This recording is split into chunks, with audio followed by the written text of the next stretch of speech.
শুরুতেই তোমাকে একটা কথা বলি। তুমি নিজেও হয়তোবা খেয়াল করেছ যে পৃথিবীতে সৎ মানুষগুলোর চেয়ে অসৎ মানুষগুলো একটু বেশি সুখী, কিন্তু তাদের জীবনে সুখ থাকলেও শান্তির অনেক বেশি ঘাটতি।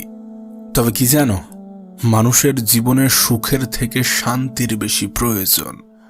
ভাঙা কুড়ে ঘরেও ঘুম আসবে যদি তার মনে শান্তি থাকে, এবং সুখ ও শান্তি দুটো আলাদা জিনিস। কোনো গরিবের ঘরে হয়তোবা সুখ থাকে না, কিন্তু শান্তিরও কোনো অভাব থাকে না। আসলে কি বলতো, আমাদের প্রত্যেকের মধ্যেই একটা অভ্যাস তৈরি করা উচিত, অল্পতে খুশি থাকার, অল্পতে তুষ্ট থাকার। হ্যাঁ, অল্পতে তুষ্ট থাকার। আসলে মানুষ এটা সময়ে সময়ে ভুলে যায় যে খারাপ সময়গুলো একাই কাটাতে হয়। কারণ এই পৃথিবীতে এমনও কিছু মানুষ আছে যারা অন্যের কষ্ট দেখলে উপভোগ করে। কেউ যদি একা ভালো থাকতে শুরু করে, তাহলে এই পৃথিবীর কেউ তাকে দুঃখী করতে পারবে না। কেউ যদি একাকিত্বকে অ্যাকসেপ্ট করে, তাহলে কেউ তার মন খারাপের কারণ হতে পারবে না। আসলে দুঃখ তো জীবনেরই একটা অংশ, যদি আমরা এটা বারবার ভুলে যাই। তাই যদি সুযোগ পাও, তাহলে নিজেকে একটু হাসি খুশি রাখার চেষ্টা করো, নিজেকে একটু আনন্দে রাখার চেষ্টা করো। কেন বারবার এটা ভুলে যাও যে পৃথিবীতে নিজের থেকে অধিক আপন কেউ হয় না, নিজের থেকে অধিক কাছের কেউ হয় না। সত্যি বলতে আমরা এটাই ভুলে যাই যে যদি কেউ কখনো আমাদেরকে ছোট করতে চাই, তার মানে এটা যে আমরা তার থেকে অনেক বেশি এগিয়ে আছি, আমরা তার থেকে অনেক বেশি উপরে আছি। কারণ যে উপরে থাকে তাকেই তো টেনে নিচে নামানো হয়। তাই যদি কেউ কখনো তোমাকে ছোট করতে চাই, তাহলে ভেবে নিও তুমি তার চেয়ে অনেক বেশি উপরে আছো। একটা মজার বিষয় কি জানো, এই পৃথিবীতে লক্ষ লক্ষ প্রাণীর বসবাস, কিন্তু তার মধ্যে শুধুমাত্র মানুষই রোজগার করে। অথচ কোনো প্রাণী অনাহারে মরে না। আর এই মানুষই একমাত্র প্রাণী যাদের কখনো পেট ভরে না। কতটা অদ্ভুত বিষয় না? আসলে যারা সৎ পথে চলতে চায়, তাদেরকে কিছুটা মানিয়ে নিতে হয়, কিছুটা অল্পতেই সন্তুষ্ট হতে হয়। তোমার কাছে একটা অনুরোধ করব, নিজেকে সৎ রাখার চেষ্টা করো, জীবনে সৎ পথে চলার চেষ্টা করো। যতটা পারো সৎ পথে উপার্জন করো, কারণ মানুষ এটা ভুলে যায় যে একটা সময় পরে এই পৃথিবী ছেড়ে চলে যেতে হবে। মানুষ এটা ভুলে যায় যে কাউকে না কাউকে হয়তোবা সকল প্রশ্নের জবাব দিতে হবে। তাই সেই দিনটার কথা মনে করে নিজেকে সৎ রাখার চেষ্টা করো, সৎ থাকার চেষ্টা করো। যদি কখনো ঠকেও যাও, তাহলে অন্তরে একটা শান্তি পাবে যে না, আমি ঠিক ছিলাম। আর সত্যিই তো, সত্য মানুষকে শান্তি দেয়। তুমি জানলে অবাক হবে যে পৃথিবীতে এমনও কিছু মানুষ আছে যাদের গর্ভে মাটিতে পা ঠেকে না, যাদের অহংকারে মাটিতে পা স্পর্শ হয় না। যদি ভুলেও কখনো গর্ব হয় এই ভেবে যে আমি ছাড়া পৃথিবী অচল, তাহলে দেয়ালে টাঙানো পূর্বপুরুষের দিকে দেখো। যদি পারো তাহলে একটু কবরস্থান থেকে ঘুরে এসো, একটু হসপিটাল থেকে ঘুরে এসো, তুমি সমস্ত উত্তর পেয়ে যাবে। কবরস্থান যেখানে লাখো মানুষ শুয়ে আছে, হয়তোবা আমাদের থেকেও ধনী, হয়তোবা আমাদের থেকেও ট্যালেন্টেড। হসপিটাল যেখানে লাখো মানুষ মৃত্যু শয্যায়, হয়তোবা কিছুক্ষণ পরে পৃথিবী ছেড়ে বিদায় নেবে, হয়তোবা আর স্বল্প সময়ের অতিথি। আসলে এমন কোনো ব্যক্তির মাথায় অহংকার আসে না। যদি আমাদের চিন্তা ভাবনা এমন হয় যে আমরা তো স্বল্প সময়ের অতিথি, আজ আছি কাল নাও থাকতে পারি, যদি কেউ ভাবে যে আমি কিছুক্ষণের জন্য এই পৃথিবীর মেহমান, তাহলে তার মাথায় কখনো অহংকার আসবে না। আর বাস্তবতা তো এটাই যে পৃথিবীর প্রত্যেকটা প্রাণী, প্রত্যেকটা মানুষের মৃত্যুর স্বাদ গ্রহণ করতে হবে, কেউ ছাড় পাবে না। তাই যতটা পারো, যতটা সম্ভব নিজেকে সৎ রাখার চেষ্টা করো। আর কখনো দুশ্চিন্তা করো না। যদি চিন্তা করতেই হয় তাহলে সুচিন্তা করো নিজের বিষয়ে এবং নিজের পরিবার, নিজের কাছের মানুষগুলোর বিষয়ে। একটা কথা সারা জীবন মনে রেখো, একটা মানুষের নেগেটিভ চিন্তা ভাবনা যেমন তাকে ধ্বংস করে, ঠিক তেমনি কোনো মানুষের পজিটিভ চিন্তা ভাবনা তাকে অনেক বেশি সফল এবং সুখী করে।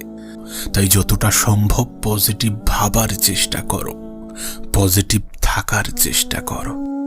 আসলে কিছু জিনিস আছে, সেগুলো যদি আমরা আমাদের জীবনে অ্যাপ্লাই করতে পারি, যদি আমরা আমাদের জীবনে প্রয়োগ করতে পারি, তাহলে আমাদের জীবনটা সুন্দর হতে বাধ্য। আমাদের ব্যয় হওয়া উচিত আয় বুঝে, পান করা উচিত ধীরে ধীরে, শ্রবণ করা উচিত মন দিয়ে, তর্ক করা উচিত যুক্তির সাথে, দান করো মুক্ত হস্তে, বাড়ি করো পরিবেশ দেখে, চিন্তা করো গভীরভাবে, আহার করো পরিমিত, সংকল্প করো দৃঢ় চিত্তে, বিচার করো সঠিকভাবে, আত্মীয়তা করো বংশ দেখে, চলাফেরা করো সতর্কভাবে, অপেক্ষা করো ধৈর্যের সাথে, আর কামনা করো ভক্তি সহকারে। নিজের খারাপ সময়গুলোতে সৃষ্টিকর্তাকে স্মরণ করো, যিনি সমস্ত কিছু সঠিক এবং সুন্দর করার ক্ষমতা রাখেন। জীবনে কখনোই এটা ভুলে যাওয়া উচিত নয় যে আমাদের রূপ, যৌবন, অর্থ এই সবই আমাদের সাময়িক পরিচয়। সময়ের সাথে সাথে সমস্ত কিছু ছেড়ে চলে যাবে। আর যেটা তুমি জানো সে বিষয়ে এত টেনশন, এত দুশ্চিন্তা, এত মন খারাপ, এগুলো তো কোনো প্রয়োজন নেই। বরং জীবনে এমন কিছু করার চেষ্টা করো যেটার জন্য মানুষ তোমাকে মৃত্যুর পরেও স্মরণ করবে। মানুষকে এমন কিছু দেওয়ার চেষ্টা করো যেটা কখনোই ফিরিয়ে নেওয়া যায় না। আমি জানি না কে কি ভাবে, আমি জানি না কার কেমনটা বিশ্বাস, কিন্তু তুমি যদি আমাকে জিজ্ঞাসা করো যে পৃথিবীর সব থেকে দামি, সব থেকে মূল্যবান জিনিস কি, এমন 3টি জিনিস যেটা অনেক বেশি মূল্যবান, যদি আমাকে জিজ্ঞাসা করো যদি সব থেকে মূল্যবান 3টি জিনিসের কথা বলো, তাহলে প্রথম অথবা দ্বিতীয় স্থানে চোখের পানি থাকবে। হ্যাঁ, চোখের পানি। আর মূল্যবান জিনিস কখনো সস্তা স্থানে ব্যয় করতে নেই, কোনো সস্তা জায়গায় ব্যয় করতে নেই। আমি জানি না তোমার জীবনের সমস্যাটা কেমন, আমি জানি না কি তোমার দুঃখের কারণ, কিন্তু বিশ্বাস করো সময় পরিবর্তনশীল। সেটা ভালো সময় হোক অথবা খারাপ সময়, যে কোনো সময়ই পরিবর্তনশীল, যে কোনো পরিস্থিতি পরিবর্তনশীল। একটা কথা মনে রেখো, খারাপ সময়ে নিজে নিজের বন্ধু হওয়াটা ইম্পর্টেন্ট, নিজে নিজের বন্ধু হওয়াটা অনেক বেশি গুরুত্বপূর্ণ। এর কারণ কি জানো? কারণ ভালো সময়ে তো সবাই পাশে থাকে, কিন্তু খারাপ সময়ে কজনই বা পাশে থাকে। এমনটা কখনো ভেবো না যে খারাপ সময়ে তোমাকে সবাই সঙ্গ দেবে, কারণ কিছু মানুষ তো চায় যে তুমি খারাপ থাকো, কিছু মানুষ তো তোমাকে খারাপ দেখে আরো বেশি আনন্দ পায়। আমি জানি না তোমার কষ্টের কারণ কি, আমি জানি না তোমার মন খারাপ কি করো। তোমার প্রত্যেকটা খারাপ সময় নতুন কিছু শেখাবে, তোমার প্রত্যেকটা খারাপ শেখাবে যে নিজের হয়ে ওঠাটা অনেক গুরুত্বপূর্ণ, অনেক বেশি প্রয়োজনীয়। আসলে কি বলতো, আমরা তখনই সব থেকে বেশি হতাশ হই যখন সৃষ্টিকর্তার উপর থেকে বিশ্বাস উঠে যায়। আর সত্যি বলতে, যিনি আমাদেরকে পৃথিবীতে পাঠিয়েছেন, যিনি আমাদের জীবনটাকে নিয়ন্ত্রণ করছেন, যিনি এই পৃথিবীটাকে পরিচালনা করছেন, তাকে ভুলে যাওয়া উচিত নয়। না, কখনো তাকে ভুলে যাওয়া নয়। বিষয়টা আমি জানি না, বিশ্বাস করো ভালো মানুষের জীবনে কষ্ট বেশি থাকে, আর কারণ ভালো মানুষদেরই ভালোবাসে।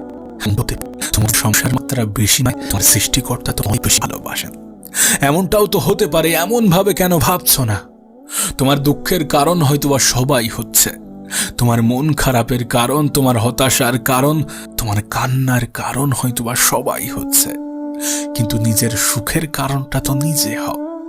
একটা কথা মনে রেখো, জীবন অনেক ক্ষিপ্ত, আর এই সংক্ষিপ্ত জীবনের একটা বৃহৎ অংশ তুমি মন খারাপ করে কাটাবে, তুমি দুঃখ করে কাটাবে, তুমি কান্না করে কাটাবে, এমনটা তো হতে পারে না। না, কখনোই এটা গ্রহণযোগ্য হতে পারে না। তুমি এটা বিশ্বাস করো কিনা আমি জানি না, কিন্তু বাস্তবতা তো এটাই যে একজন মানুষের জীবন কখনো একই সরল রেখায় চলে না। সমস্যা, দুঃখ, মন খারাপ এগুলো যেমন আছে, তেমনি খুশি আনন্দ এগুলোও থাকবে। এই সমস্ত কিছু নিয়েই তো জীবন। আর সেই জন্যই হয়তোবা জীবনটা এত বেশি সুন্দর। হ্যাঁ, জীবনটা সুন্দর, যে সৌন্দর্য হয়তোবা আমরা অনুভব করি না, যে সৌন্দর্য হয়তোবা আমাদের চোখে ফুটে ওঠে না। আমি জানি তোমার জীবনের সমস্যাটা বড়, আমি জানি তোমার জীবনের সমস্যার সাথে অন্য কারোর জীবনের সমস্যার তুলনা হয় না, কিন্তু বিশ্বাস করো, যাদের জীবনের সমস্যা বেশি থাকে, যাদের জীবনে দুঃখ কষ্ট বেশি থাকে, তুলনামূলকভাবে সৃষ্টিকর্তা তাদেরকে অনেক বেশি ভালোবাসে, অন্যদের থেকে একটু বেশিই ভালোবাসে। না, তোমার মনে প্রশ্ন আসতেই পারে যে সত্যি সৃষ্টিকর্তা যদি আমাদেরকে ভালোবেসে থাকেন তাহলে আমাদেরকে কষ্ট কেন দেবেন? যদি সত্যি তিনি আমাদেরকে অনেক বেশি ভালোবেসে থাকেন তাহলে আমাদের জীবনে এত দুঃখ কেন দেবেন? এমন প্রশ্ন হয়তো দেখো, ঘোড়ার মালিক অনেক বেশি করে দেয়। যিনি আমাকে সুন্দরভাবে লালন পালন করেন, দেন, রাখেন, তিনি কষ্ট দেন। ঘোড়া নেই হয় বা এমন যে প্রশ্ন হয়, ঘোড়াকে কষ্ট নেই, সেখানে মালিক ঘোড়াকে জেতাতে চান। তিনি চান যে ঘোড়াটা যাতে জয়ী হয়। আমাদের জীবনকে উঠতে আনি, যখন আমাদের সৃষ্টিকর্তা, যখন পৃথিবীর পরিচালক, যখন আমাদের জীবনের নিয়ন্ত্রক আমাদেরকে কষ্ট দেন, তখন আমাদের মনে প্রশ্ন জাগে যে যিনি আমাকে সৃষ্টি করেছেন তিনি আমাকে এত কষ্ট কেন দেবেন? ওই ঘোড়ার মতো আমরাও হয়তো বা ভাবি যে আমার মালিক যে আমাকে সৃষ্টি করেছেন তিনি আমাকে কষ্ট কেন দেবেন। কিন্তু বাস্তবতা তো এটাই যে আমাদের সৃষ্টিকর্তা আমাদেরকে জেতাতে চান। সেই ঘোড়ার মালিক ঘোড়াকে কষ্ট দিচ্ছে মানে এটা নয় যে তিনি তাকে ভালোবাসেন না, তিনি তার ঘোড়াটাকে ভালোবাসেন না, এমনটা তো নয়। বিশ্বাস করো, আমাদের জীবনের ক্ষেত্রেও নয়। আমাদের সৃষ্টিকর্তা আমাদেরকে কষ্ট দিচ্ছেন, আমাদের জীবনে অনেক বেশি দুঃখ দিচ্ছেন, তার মানে এটা নয় যে তিনি আমাদেরকে মোটেই ভালোবাসেন না, বরং তিনি আমাদেরকে বেশি ভালোবাসেন। সেই জন্যই হয়তোবা তিনি বেশি কষ্ট দিয়ে থাকেন। তাই আমি আগেও বলতাম, এখনো বলছি, আর আগামীতেও বলবো যে পৃথিবীতে তাদের জীবনেই কষ্ট বেশি যাদেরকে সৃষ্টিকর্তা অধিক ভালোবাসেন। হ্যাঁ, যাদেরকে সৃষ্টিকর্তা অধিক ভালোবাসেন। তুমি এটা খেয়াল করেছো কিনা আমি জানি না, যেটা আমাদের জন্য ভালো, যেটা আমাদের শরীরের পক্ষে ভালো, আমাদের মনের পক্ষে ভালো, সেটাকে আমরা গ্রহণ করি না, বরং আমাদের আগ্রহ সেই সকল জিনিসের প্রতিই বেশি থাকে যেগুলো আমাদের জন্য উপযুক্ত নয়। হ্যাঁ, আমরা সাধারণত সেই সমস্ত জিনিসগুলোকেই বেশি গুরুত্ব দিই যেগুলো আমাদের জন্য উপযুক্ত নয়। বাস্তব জীবনের ক্ষেত্রে একটু মিলিয়ে দেখো, আর যেগুলো আমাদের জন্য উপযুক্ত নয়, সৃষ্টিকর্তা হয়তোবা সেইগুলো থেকেই আমাদেরকে দূরে রাখতে চান। হয়তোবা সেখানেই আমরা কষ্টটা বেশি পাই, হয়তোবা সেখানেই আমাদের মন খারাপের কারণ হয়ে দাঁড়ায়। আমরা সাধারণত কিছু সাময়িক আনন্দের পিছনে ছুটে আমাদের নিজেদেরই ক্ষতি করি। হয়তোবা সৃষ্টিকর্তা আমাদেরকে সেই সকল জিনিসগুলো থেকে দূরে রাখতে চান, সেখান থেকেও আমাদের মন খারাপের কারণ হয়, সেখান থেকেও হয়তোবা আমরা কষ্ট পাই। কিন্তু বিশ্বাস করো, এ পৃথিবীর পরিচালক কখনোই কারোর অমঙ্গল চান না। হয়তোবা আমরা জীবনে অনেক সময় অনেক ক্ষেত্রে সৃষ্টিকর্তাকে দায়ী করি যে আমার সাথেই কেন এমনটা হচ্ছে, আমার সাথেই কেন এমনটা করছো, আমিই বা কেন? এমন হাজারো প্রশ্ন আমাদের মনে জাগে, এমন হাজারো প্রশ্নের উদয় আমাদের মনে হয়ে থাকে। হয়তোবা এটা বুঝতে আমাদের অনেক বেশি সময় লেগে যায় যে আমরা এই কারণ তিনি আমাদেরকে ভালোবাসেন। হ্যাঁ, নিঃসন্দেহে তিনি আমাদেরকে ভালোবাসেন। তাই পরিস্থিতিটা যেমনই হোক না কেন, সময়টা যেমনই হোক না কেন, না হতে পারে তোমার জীবনের সমস্যাটা বড়, হতে পারে তোমার মতো সমস্যাই অন্য কেউ নেই, হতে পারে তোমার সাথে অনেক খারাপ কিছু হয়েছে, হতে পারে তোমার জীবনটা অনেক খারাপ সময়ের মধ্য দিয়ে অতিবাহিত হচ্ছে। কিন্তু যাই হোক না কেন, যেমনই হোক না কেন, এই সমস্ত কিছুর জন্য কখনো সৃষ্টিকর্তাকে দায়ী করো না। তোমাকে যিনি এই পৃথিবীতে পাঠিয়েছেন, এত সুন্দর একটা জীবন দিয়েছেন, তোমার জীবনটাকে যিনি নিয়ন্ত্রণ করছেন তাকে কখনোই দায়ী করো না। আসলে কি বলতো, যখন আমাদের সাথে ভালো কিছু ঘটে, যখন সমস্ত কিছু আমাদের মনের মতো হয়, আমাদের ইচ্ছা অনুযায়ী হয়, কখনো তো সেই পরিস্থিতিতে উপরওয়ালাকে ধন্যবাদ জানাই না, কখনো তো সেই পরিস্থিতিতে তার কৃতজ্ঞতা স্বীকার করি না। তাহলে খারাপ সময়ে কেন তানাকে দায়ী করব? আমার তো মনে হয় উপরওয়ালা এটা বুঝেই গিয়েছেন যে খারাপ সময় না করলে আমার অস্তিত্ব নিয়েই এরা সন্দেহ করবে।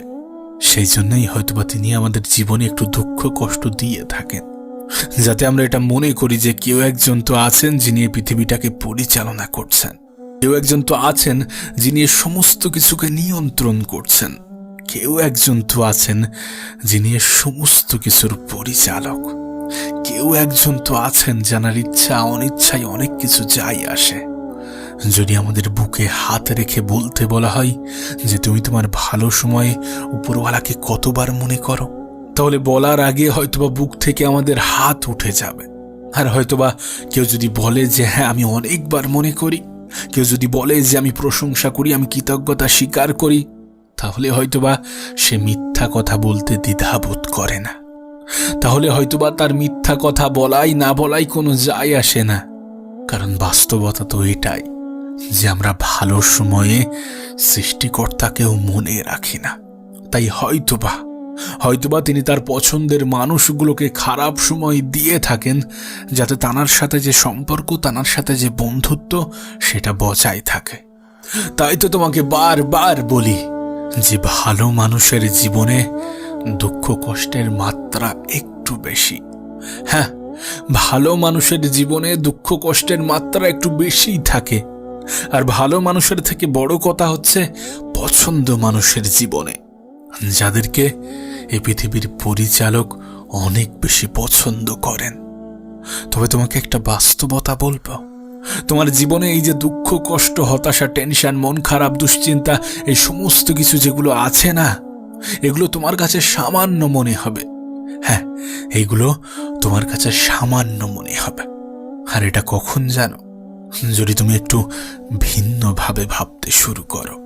হ্যাঁ, যদি একটু ভিন্নভাবে ভাবতে শুরু করো।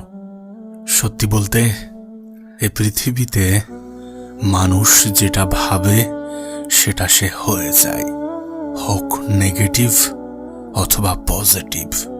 কিন্তু এটা বলতে কোনো দ্বিধা নেই যে আজ আমাদের আশেপাশে নেগেটিভিটির কোনো অভাব নেই। তুমি যেদিকে তাকাবে দেখবে মানুষ নেগেটিভ চিন্তায় আসক্ত। তোমার সাথেও হয়তোবা এমনটাই হয়, তুমিও হয়তোবা নেগেটিভ চিন্তার মধ্যে ডুবে আছো। কিন্তু বিশ্বাস করো, নেগেটিভ চিন্তা শুধুমাত্র তোমাকে মানসিকভাবে নয়, বরং তোমাকে শারীরিকভাবেও অনেক বেশি দুর্বল করে। তুমি কি জানো, আমাদের আশেপাশের মানুষগুলোর প্রভাব আমাদের জীবনের উপরে বিস্তার করে। তোমার আশেপাশের মানুষগুলো কেমন, এগুলো তোমার জীবনের উপর অনেক বেশি প্রভাব ফেলে। তাই তুমি কাদের মধ্যে আছো এটাও একটা গুরুত্বপূর্ণ বিষয়, যে তুমি নেগেটিভ থাকবে নাকি পজিটিভ থাকবে। সত্যি বলতে 10টা খারাপ মানুষের ভিড়ে একটা মানুষ কখনোই ভালো থাকতে পারে না। আবার 10টা ভালো মানুষের ভিড়ে একটা মানুষ কখনোই খারাপ থাকতে পারে না। তুমি যে স্থানে আছো, যদি তোমার আশেপাশের মানুষ সকলেই নেগেটিভ চিন্তা রাখে, তাহলে সেখান থেকে তোমার মধ্যে পজিটিভ চিন্তা আনাটা অনেক বেশি কঠিন। হ্যাঁ, অনেক বেশি কঠিন। তুমি যদি খেয়াল করো তাহলে বুঝতে পারবে আমাদের আশেপাশের মানুষগুলো সব সময় এমন চিন্তা ভাবনা রাখছে, আমার দ্বারা হবে না, হচ্ছে না, আমি পারবো না। এমন চিন্তা ভাবনাগুলো আমাদের জন্য অনেক বেশি ক্ষতিকর। না, আমি জানি মানুষ সবসময় সফল হবে এটা কখনো সম্ভব নয়। মানুষ সবসময় পজিটিভ থাকতে পারবে এটা কখনো সম্ভব নয়। কিন্তু সর্বক্ষণ না হোক দিনের 90% সময় যেন তোমার পজিটিভিটির মধ্য দিয়ে যায়। কারণ আত্মবিশ্বাস অনেক গুরুত্বপূর্ণ একটা বিষয়। তুমি জানলে অবাক হবে। একটা গল্প তোমার সাথে শেয়ার করতে চাইব। গল্পটা বাস্তব। কোনো এক কারণে একজন কয়েদিকে মৃত্যুদণ্ড ঘোষণা করা হয়েছিল, তার ফাঁসির ঘোষণা হয়েছিল। একটা এক্সপেরিমেন্টের উদ্দেশ্যে কিছু সায়েন্টিস্ট এবং কিছু ডাক্তার সেখানে যায়, সেই জেলে, সেই কারাগারে যায় এবং সেই কয়েদিকে কনভিন্স করে যে তোমার তো এমনিতেই মৃত্যু হয়ে যাবে, তোমার যদি ফাঁসি হয় তাহলে তুমি মৃত্যুর সময় অনেক বেশি কষ্ট পাবে, রশিতে ঝুলবে, 1 মিনিট ধরে ছটফট করবে, অনেক বেশি কষ্ট পাবে। কিন্তু তোমার কাছে একটা অপশান আছে। আমরা একটা সাপ এনেছি একটা এক্সপেরিমেন্টের উদ্দেশ্যে। সাপটা অনেক বিষাক্ত। এই সাপটা তোমাকে কামড়ানোর 1 সেকেন্ডের মধ্যে তোমার মৃত্যু হয়ে যাবে। তোমার কোনো কষ্টই হবে না। কিছু বুঝে ওঠার আগেই তুমি মারা যাবে। তুমি এই মৃত্যুটা গ্রহণ করবে নাকি ফাঁসির মৃত্যুটা? কয়েদিটি কিছুক্ষণ ভাবলো, তারপর বলল, হ্যাঁ আমি রাজি, আমি এটা করব।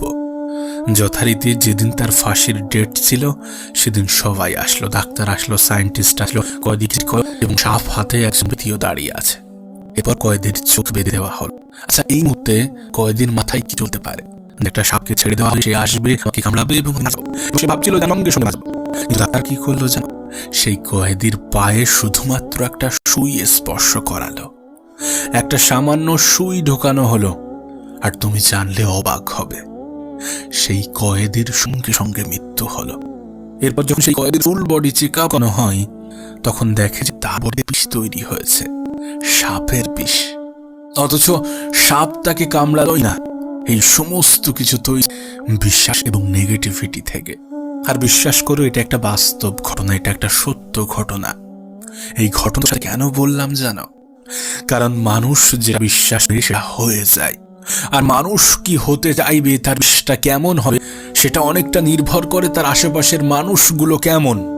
বিশ্বাস করো, তোমাকে যদি 10টা ধনী ব্যক্তির মাঝখানে ছেড়ে দেওয়া হয় শূন্য হাতে, তোমাকে যদি 10টা ধনী ব্যক্তির মাঝে ছেড়ে দেওয়া হয় এবং তুমি যদি তাদের প্রত্যেকটা মিটিং সেমিনারে অ্যাটেন্ড করো, তাদের সমস্ত কিছু তুমি যদি অবজার্ভ করো, তাহলে হয়তোবা 11 নম্বর ধনী ব্যক্তিটি তুমি হবে। নেগেটিভিটি, নেগেটিভ চিন্তা যেমন আমাদেরকে ধ্বংস করতে পারে, ঠিক তেমনি পজিটিভিটি, পজিটিভ চিন্তা আমাদেরকে অনেক উঁচুতে নিয়ে যেতে পারে, আমাদেরকে অনেক সুখী করতে পারে, আমাদের হ্যাপিনেসকে বৃদ্ধি করতে পারে। তাই পজিটিভ থাকার চেষ্টা করো, পজিটিভ মানুষের সাথে মেলামেশা করার চেষ্টা করো, পজিটিভ জিনিস দেখার চেষ্টা করো। আজ আমরা দিনের একটা বৃহৎ টাইম, অনেক বড় একটা সময় সোশ্যাল মিডিয়াতে কাটাই, এবং এই সোশ্যাল মিডিয়াগুলোতে আমরা যেটা দেখি সেটার প্রভাব আমাদের জীবনেও পড়ে, আমাদের জীবনে অনেক বেশি পরিমাণে পড়ে, অনেক বেশি মাত্রায় পড়ে। আসলে মানুষ যেটা দেখে সেটা সে করতে চায়, যেটার প্রতি সে বিশ্বাস রাখে সেটা সে করতে চায়। হতে পারে সেটা নেগেটিভ বা পজিটিভ। আর যদি বিষয়টা এমনই হয়ে ওঠে, তাহলে পজিটিভ চিন্তা ভাবনা আমরা কেন রাখবো না? সামাজিক মাধ্যম বলো বা বাস্তব জীবন, যেটাই বলো না কেন, পজিটিভ থাকার চেষ্টা করো, পজিটিভ জিনিস দেখার চেষ্টা করো। কারণ একটা কথা মনে রেখো, নেগেটিভিটি শুধুমাত্র আমাদের মানসিকভাবে ক্ষতি করে না, বরং আমাদের শরীরকেও অকেজ তৈরি করে, আমাদের মস্তিষ্ককে আস্তে আস্তে পঙ্গু করে ফেলে। তাই পজিটিভ জিনিস দেখার চেষ্টা করো, পজিটিভ মানুষের সাথে থাকার চেষ্টা করো, সর্বদা পজিটিভ চিন্তা ভাবনা রাখো। দেখবে আমরা আমাদের ভবিষ্যৎ নিয়ে অনেক বেশি চিন্তিত। না, চিন্তা করা খারাপ কিছু নয়, এটা নির্ভর করছে তুমি কি চিন্তা করছো, দুশ্চিন্তা নাকি সুচিন্তা। যদি নেগেটিভ চিন্তা করো তাহলে সেটা খারাপ। পজিটিভিটি কখনো খারাপ হতে পারে না। আমরা একটা কথা প্রায়ই বলি যে যদি শেষটা সুন্দর না হয় তাহলে সেটা সমাপ্তি নয়, আর এটাই বাস্তব। যদি তোমার সাথে সুন্দর কিছু না হয়ে থাকে তাহলে সেটা তো সমাপ্তি হতে পারে না। থিঙ্ক পজিটিভ, পজিটিভ চিন্তা ভাবনা রাখার চেষ্টা করো, পজিটিভ মানুষগুলোর সাথে একটু বেশি মেশার চেষ্টা করো। আর যদি সত্যি জীবনে সুখী হতে চাও তাহলে সেই সকল ব্যক্তিদের সাথে নিজেকে তুলনা করো যারা তোমার থেকে একটু নিচু পর্যায়ে আছে। যারা তোমার থেকে একটু নিচু পর্যায়ে আছে তাদের সাথে নিজেকে তুলনা করো, দেখবে তোমার জীবনটা অনেক বেশি সুন্দর, তাদের থেকে অনেক বেশি সুন্দর যারা রাস্তায় দিন কাটাচ্ছে, যাদের দিনটা অনেক বাজেভাবে অতিবাহিত হচ্ছে। তুলনা করো নিজের খারাপ সময়টার সাথে, যে সময়ে তোমার জীবনে অনেক বেশি লড়াই ছিল। আমি জানি এটাও হয়তোবা তোমার একটা খারাপ সময়, কিন্তু এর থেকেও খারাপ সময় তোমার জীবনে আসতে পারত। এমনটা কেন ভাবছো না? যদি কোনো ব্যক্তি এটা ভাবে যে আমার সাথে এর থেকেও অনেক খারাপ কিছু হতে পারত, তাহলে সেই ব্যক্তি কখনো দুঃখী হতে পারবে না। সেই ব্যক্তিকে কেউ কখনো দুঃখী করতে পারবে না। মনে রেখো, পজিটিভিটি একজন মানুষকে অনেক বড় বানিয়ে দেয়। পজিটিভিটি একজন মানুষের চিন্তা ভাবনাকে অনেক বড় বানিয়ে দেয়। আর যারা বড় চিন্তা রাখে, যারা পজিটিভ চিন্তা রাখে, তারা জীবনে অনেক বেশি এগিয়ে যায়। তাদের সাথে এই পৃথিবীর স্বল্প সংখ্যক মানুষেরই মিল পাওয়া যায়। তুমি সেই স্বল্প সংখ্যক মানুষদের মধ্যে আসার চেষ্টা করো। তোমার দ্বারা সম্ভব এমন চিন্তা ভাবনা রাখার চেষ্টা করো। সুখের দিন আসবে এমন চিন্তা ভাবনা রাখার চেষ্টা করো। আর সত্যি বলতে, হয়তোবা তুমি সুখে আছো, হয়তোবা তোমার জীবনটা সুন্দর, যেটা তুমি বুঝতে পারছো না, যেটা তুমি অনুভব করছো না। কোনো ব্যক্তি বিশ্বাসী মানে অহংকারী নয়। আমিই পারবো, এটা বিশ্বাস। আর শুধুমাত্র আমিই পারবো, এটা অহংকার। তুমি যদি ভাবো যে আমি পারবো, আমি করে দেখাবো, আমার জীবনটা অনেক বেশি সুন্দর হবে, আমি জীবনে অনেক কিছু উপার্জন করব, অনেক ভালো মানুষদের মতো আমি অনেক ভালো কিছু করার চেষ্টা করব, এগুলো তো বিশ্বাস। আর যদি ভাবতে যে শুধুমাত্র আমিই পারবো, আমি ছাড়া আর কেউ পারবে না, এগুলো তোমার অহংকার। নিজের প্রতি বিশ্বাস থাকাটা ইম্পর্টেন্ট, নিজের প্রতি বিশ্বাস থাকাটা গুরুত্বপূর্ণ, এবং বিশ্বাস থাকা উচিত সৃষ্টিকর্তার উপরে। আসলে আমরা তখনই সব থেকে বেশি হতাশ হয়ে পড়ি, তখনই সব থেকে বেশি দুঃখ পাই, তখনই সব থেকে বেশি মন খারাপ করি, যখন সৃষ্টিকর্তার উপর থেকে আমাদের বিশ্বাসটা উঠে যায়। আর আমি জানি না এটা মূর্খতা নাকি বোকামি, যে যিনি আমাদেরকে পৃথিবীতে পাঠিয়েছেন আমরা তাকেই ভুলে যাই, আমরা তারই প্রতি বিশ্বাস রাখি না, সেখানেই সব থেকে বেশি সন্দেহ করি। এটা বিশ্বাস নাকি মূর্খতা আমি এটা জানি না। তোমার কাছে অনুরোধ করব, বিশ্বাসটা নিজের উপরে রাখো, বিশ্বাসটা সৃষ্টিকর্তার উপরে রাখো, যে তিনি আমাকে এই পৃথিবীতে পাঠিয়েছেন, মানে তাঁরও একটা দায়িত্ব আছে আমাকে কিছু পাইয়ে দেওয়া, আমাকেও সেই মর্যাদা দেওয়া, তাঁরও একটা দায়িত্ব আছে। সে বিশ্বাসটা কেন তুমি রাখছো না? তিনিই তো এই পৃথিবীটাকে পরিচালনা করছেন, আমাদের জীবনটাকে নিয়ন্ত্রণ করছেন। তিনি চাইলে সমস্ত পারেন। পজিটিভ ভাবো, পজিটিভ মানুষের সাথে মেলামেশা করো, পজিটিভ থাকার চেষ্টা করো। মনে রেখো, নেগেটিভিটির ভয়াবহতা অনেক বেশি। কোনো ব্যক্তি, কোনো মানুষ যদি মন থেকে এটা অ্যাকসেপ্ট করে, যদি মন থেকে এটা মেনে নেয় যে আমি পারবো না, আমার দ্বারা সম্ভব নয়, বিশ্বাস করো কেউ 1000 চেষ্টার পরেও পারবে না, কেউ 100 চেষ্টার পরেও পারবে না। তাই এটা তোমার চিন্তা ভাবনার উপরে নির্ভর করছে যে তোমার আগামী দিনগুলো কেমন হবে, কতটা সুন্দর হবে। আর যদি এগুলো চিন্তা ভাবনার উপরেই নির্ভর করে, তাহলে পজিটিভ থাকাটা কি ভালো নয়? অবশ্যই ভালো। পজিটিভ থাকো, পজিটিভ মানুষের সাথে মেশো। আর তোমার সমস্যাটা যতই বড় হোক না কেন, তোমার খারাপ সময়টা যতই খারাপ হোক না কেন, একটা কথা সারা জীবন মনে রেখো, যে পৃথিবীর পরিচালক কাউকে তার যোগ্যতার চেয়ে অতিরিক্ত কিছু চাপিয়ে দেন না। কারোর উপরে এমন কিছু চাপিয়ে দেন না যেটা সে নিতে পারবে না, যেটা সে টানতে পারবে না, যেটা সে গ্রহণ করতে পারবে না। আর এর থেকে পজিটিভ লাইন, পজিটিভ বিষয়, মোটিভেশনাল বিষয় কি হতে পারে? যে তোমার জীবনে এমন কোনো সমস্যা, এমন কোনো বিপদ দেওয়া হয় না যেটা তুমি সমাধান করতে পারবে না, যেটার মোকাবিলা করার ক্ষমতা তোমার নেই, এমন কিছু তোমার উপরে চাপিয়ে দেওয়া হয় না, যেখানে এটা স্পষ্ট যে তোমার সমস্যার থেকে তোমার ক্ষমতা বেশি, তোমার ক্ষমতার কাছে তোমার সমস্যাগুলো তুচ্ছ। এর থেকে পজিটিভ লাইন আর কি হতে পারে? তাই চিন্তা নয়, বরং সমাধান খোঁজার চেষ্টা করো। সময় নষ্ট নয়, বরং সময়টাকে সঠিক জায়গায়, সঠিক ক্ষেত্রে ব্যবহার করো। নিশ্চয়ই তোমার গতকালের থেকে আজকের দিনটা সুন্দর হবে, আর আজকের দিনের থেকে আগামীকালটা আরো বেশি সুন্দর হবে। এটাই বাস্তব, এটাই সত্য।